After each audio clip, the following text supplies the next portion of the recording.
3, 2, 1, here we go. Hello, I'm Tom. Hi, I'm Brandon. And I'm gay. And I'm straight. Woo! And this is Timid Talk. Who didn't already know that I was gay?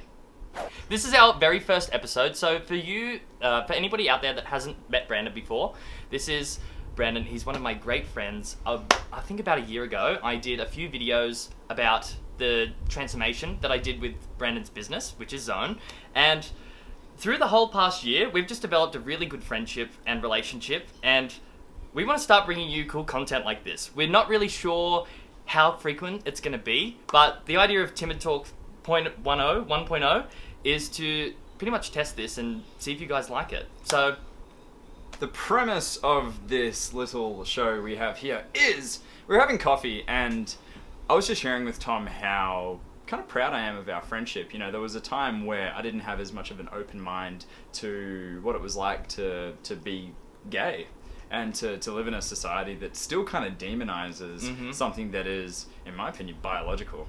And so we were just talking about how our friendship in many ways has become a great example for so many other people as to how a straight guy and a gay guy can be mates and share a lot of things in common. And so there has been a series of questions over the past year that I've kind of had to better understand this guy. Yep. That has created some very funny answers and situations and a lot of discomfort as well. So we thought, screw it. Timid Talk, here it is. yeah, and we wanted to bring it out and just open the conversation. So the list of things we've come up with and think that we would like to make content about are just things like finding love, connection with religion. We were talking about, actually, do I say this one on camera? Does butt sex mess with your bowel movements? I mean, it's a question, and I guess it could relate to a straight guy, but I don't know. Things like, should guys shave their pubes? Just topics like this that don't really get spoken about a lot, and we want to break that fourth wall, include you in it, but also have the conversation. That's what it's about. There's a duality. There's two sides to it, because I've got my kind of natural inclination to answer things, and Tom has a different one. And sometimes Tom. I'll take that label. Tom just comes out with these things, and I'm just not ready or prepared. It's spit my water out or whatever. Like dinner the other night. We're having dinner with a friend of mine, or a friend of ours, Amber, and they're talking about Butts. sodomy. And I'm sitting there eating a burger, and I'm like, oh, is this conversation really happening right Yeah, we were eating dinner and started talking about butt sex, and Brandon, I just saw him go shrivel up to that. I just thought it was interesting, funny, but also talking about it actually, I don't know, it creates awareness and understanding of the other person, I guess. So, Yeah, and that's what we yeah. want to bring to you. I was more interested in my hamburger, to be honest, but okay, sure. They were good burgers too. Oh my Yeah. gosh. Yeah, so pretty much this will be like a gay versus straight sort of, we don't know yet. So, yeah. We're going to make a thumbnail like that. Yeah, let's move on. Okay, so What do you want to ask me? First question. Yes. And this is one that I haven't really been able to get a full kind of straight answer at. Straight. I'm straight as a roundabout. A full answer out of you is, when did you know that you were gay? The easy answer is at about 9 years old. I definitely knew at 9 years old. It's kind of funny actually, because as a 9-year-old, my awareness of the world was very small, but I knew how I felt, and I would look at young boys and go, oh, they're kind of cute, and I wouldn't be looking at the girls. But the thing that kind of, I think, impacted me was just the language that got tossed around between my friends and stuff. They would say, oh, you're gay, or use gay in a negative light, and then that was the first layer, I guess, hearing the word gay in a negative context, but then coming to the realization of what gay even was, but then identifying with that too, because that's what I am. So it kind of created a real insecurity right from the get-go about being gay, and yeah, it's actually quite rocky, and I think a lot of gay guys out there will relate to that feeling, and the emotional baggage that kind of came with that straight up. It was pretty hectic. Yeah. But to answer the question in a straight line, I knew at about 9. 9. So hectic though. Hectic. Yeah, it's almost like at 9 I was going, oh, I don't fit here. What the hell? Yeah. And I've probably been able to build walls like that pretty easily, which disconnects me from other people as well at other times in my life. Okay. Well, and you and I have a mutual friend as well who came out in his 20s, which was quite interesting. Doesn't need to mention the name, right. but it was it's all this pent up kind of emotion just came out in one go, and it was almost liberating to kind of watch to see this person finally just accept which is That's really cool. and that is beautiful too, because like so many people like come out at different ages, and like the whole time until that moment of coming out, that all that's building up. It's like a overfilled whoopee cushion. Like Okay. bring it back. Call this narrow-minded. Yeah. How do you know that you don't like vaginas? Oh, that's actually a great one. I do know, because I've tried many vaginas. I've put my face in them. I've put my in them. I know I don't like vagina. So the problem at being 9, realizing that I was gay, a bit different, I had this urge or this spark to want to change that. I just remember really going like, oh, I don't want to be not accepted for this, so I'm going to try my very best to change it. I like women now, blah, blah, blah, blah, blah. And it just didn't work. I tried, in my teens, I was sexually active by, probably 14. I just didn't enjoy it. That's how I know. How do you know you don't like Well, I wasn't prepared for that question. Sorry, it just came to mind. I like mine. Yeah. That's as far as I've delved into that topic, if I'm honest. Yeah. I like mine. Did it ever, cross your mind, or did you ever go, I'm straight, or that's what it's like to be straight? Because, let's be real, nobody ever goes, oh, Brandon, when did you figure out you were straight? Like, nobody, who says that? It's just so... My 4th grade teacher. Actually, your 4th grade teacher actually said that? No, when I first saw her, that's when I knew. Oh.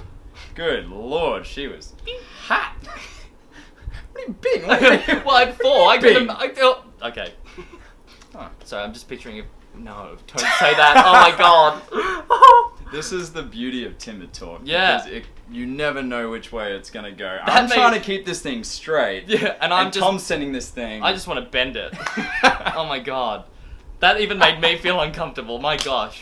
That's the point. Yeah. I guess we kind of knew that getting into it, didn't we? Yep. Answering that question's a tricky one, because I just kind of knew. I mean, when I first started kind of talking to girls, which was actually really quite late in my life, I was a late bloomer of sorts. That's when I was just fascinated in women, and just their anatomy, like boobs. Like when you're 10 and you see like boobs for the first time, you just like I don't know. There was just that was your experience. I just remember just running through a field of daisies, and there were just these 2 breasts just. Okay. I don't know. It's kind of hard to question, because I'm sure you got that question all the time. All the time. People asking you, like, when did you know you were gay, or Yeah. how do you know that you're gay, or how do you know you're not straight? Or like, you're not gay, it's a phase. Like, but as a straight guy, we don't get that question, so that's an interesting one. I'll have to think more into that. I'm sorry to put you on the spot like that. Well, that's the idea of Timid talk, Yeah. right? Oh, I'm not sorry. I take that back. No, that's great. For me as well, just adding on to that, I've always been able to admire a woman's body, and I always thought that, I think the curvature, I think breasts as well, I think it is beautiful. Yeah. I've seen women at strip clubs, and I thought that was actually quite an art. But for vagina, like, literally to answer that question too, is just like, I've just never found it attractive. But I definitely do appreciate the woman body. I just like boys better. Well, there you go. There you go. So I want to kind of change the topic to something a little bit more serious, and we'll touch on this before we finish, is Australia got the vote. Right. And now Huge. Gay marriage is legal. Woo! How good is that? Yay, I can get married and I don't have a boyfriend.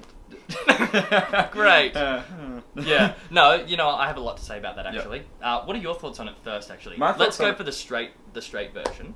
I mean, look, if you asked me when I was 14, I would have been like, hell no. Like, that's not natural. That's, I was self-admittedly one of the sheep that used to join in with all the other. I went to an all-boys school, and so it wasn't uncommon that the nice guy in the grade was called a faggot. Yeah. Like, that is kind of the narrative growing up in Australia, and I'm sure many places across the world it's very much the same. Yeah.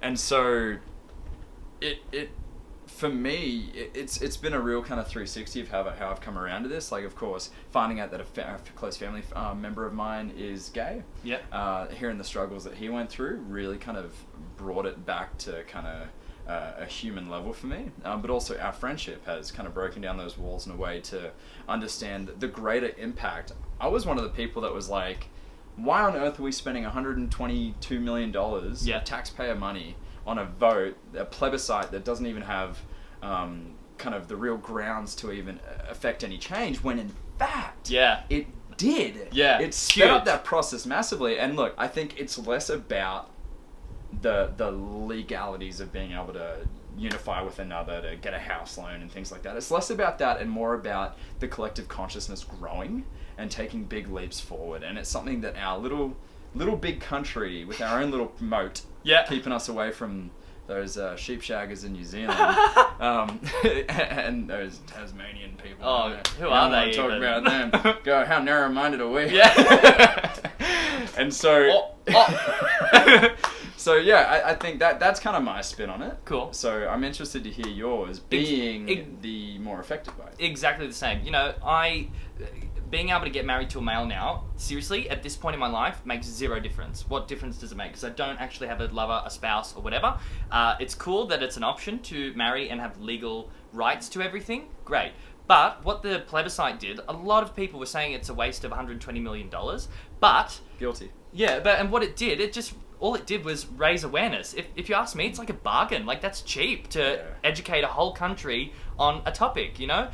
Even if the families weren't even accepting of gay, once this plebiscite goes out, the family's either going to have a negative or positive spin on it, but the point is that it was getting talked about. Like, young children are getting exposed to what it is and how normalised it's being. And on top of that, once the plebiscite went through, I couldn't give a shit about the marriage certificate or the legal binding. It was like, whoa, more than 50% of my country actually accepts me, you know? Like, that was the real point of it. And I feel like a lot of other people can relate to that and feel the same way about that. I can't speak for them, but that's literally the impact that had on me.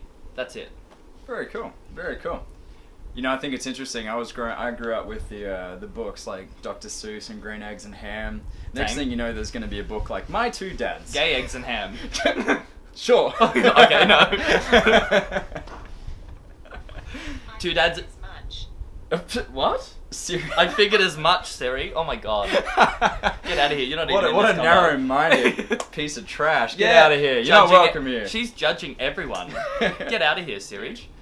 Yeah. So let's kind of finish off with we're gonna kind of test and play with something here. Okay. So, what is the first thing that springs to mind? What is the first thing that springs to mind when you hear the word vagina? Dr. Zoidberg. Maybe? No?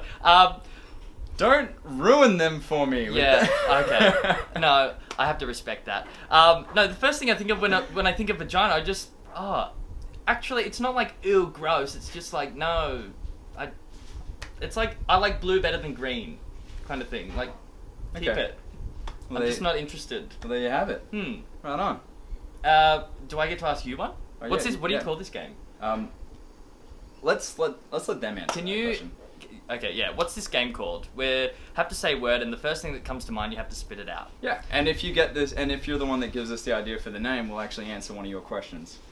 I like that idea too. Show. That's possible. Okay, so I have to think of one word. Yep. And you have to tell me what comes. Instant reaction. What comes to mind? No, my mind goes too seedy. I was gonna say douche. Douche. Yeah. Like, what do I think of when I think the word douche? Yeah. Do you know what that is? Hygiene? Yeah. Oh, you know what it is? Yeah. Oh, cool. All right, cool. It was actually hygiene. Yeah. Oh, well, like, you haven't got a gay mind. That's right. To me, it means something completely different. But preparation for the big event. Yeah. That's not what he thought. Oh, I don't know. What can I actually... I just answered your question. You think? Douche. Douche. Hygiene. Yeah. But that's not the reaction I wanted. What do you want? Nothing. No, okay. Two guys kissing. It just doesn't click for me. No? No, it's not something that I would sit down and just watch. Okay. Coming to the end of that, like, I think even with the difference in the game we just played, like the chats that we had, that being straight, being gay, I think the mutual thing that we have in common, it's literally just realizing that we're people, right? We're people, we're human beings, yeah. Look, even we've met in different circumstances. Like, I came to you initially to get your business, but through understanding each other, we've actually been able to create a friendship like this, where we can sit down and have these types of conversations. So if I was to say anything profound, it would be like, well, just look past all those things and we're just people. Yeah. That's what it is. Connecting. It's connection. Cool. What do you think of that? Let's flow on that. Do you agree on that? No, guys, that's the end of this Timid Talk. We really hope you enjoyed that. We are really interested in your comments and your ideas of what you'd like to see. We're happy to play with absolutely anything. We just want to break that wall and start talking about those conversations. So if there's something that you want to hear about, let us know and put it in the comment section below. And go and check out Brandon's content on his Facebook page. I'll put something here so you can literally go and do it, and there'll be a link. But you really need to go and check out the In the Zone episodes because they're great. They're 1 minute, or you've actually upped it to 90 seconds now. Because I got a lot of shit to say. I got a lot on my mind, and so I'm not limiting myself to 60 seconds to deliver a message anymore. I've given myself that extra 30. They're hoity-toity. I love your new one. It's great. Okay, so go and check that out. Give us your feedback. Give this video a thumbs up if you liked it, and I will see you next week for another video. Sorry. And remember, this is based on what you guys want to see. If you guys don't want to see it, we're not going to make it. Yeah. So, plain and simple. If you want more episodes of this, tell us. What do you want us to answer? What do you want us to talk about? We have so many more ideas as well. You should have seen the brainstorming session for this. So we've saved the real. If we get enough hype, we've saved the real gritty ones for like episode 114. Yeah. I don't know if I'm ready. Okay, if we get enough hype about this, you will not regret it. Okay, so let us know. We want to hear your thoughts, and we'll leave it at that. Okay. Have a great week, and I'll see you next time. Okay. Bye. Okay, so I do this thing like a clap out. So all you have to do is clap, and it will go gunshot. Yep.